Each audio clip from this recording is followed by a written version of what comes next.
takot, huwag kang panghihinaan ng loob sa mga problema.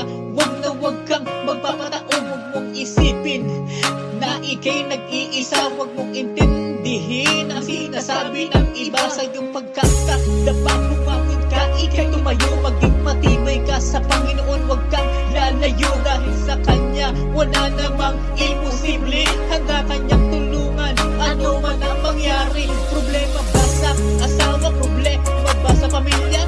Problema ba sa pera at sa kung ano-ano pa? Pagsubok lamang yan, lahat yan ay may kasagutan. Kaya mo yan, laban lang, kapit lang, sige lang. Gawin mo kung ano ang tama para wala kang pagsisihan. Kumilos ka, huwag mong isipin na ika'y talunan. Pagpapatawad, pagmamahal, pagtanggap sa katotohanan, pagtitiwala sa Panginoon, hindi ka niya pababayaan.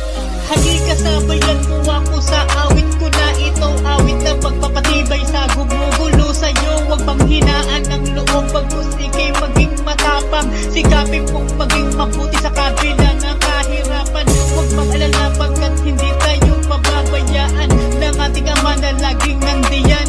Manatili lamang tayo lagi na nasa katotohanan. Kasama natin ang Diyos, hindi niya tayo iiwanan. At kahit anong mangyari, hindi Kanya pababayaan. Ang pagmamahal niya palagi niya pinaparamdam.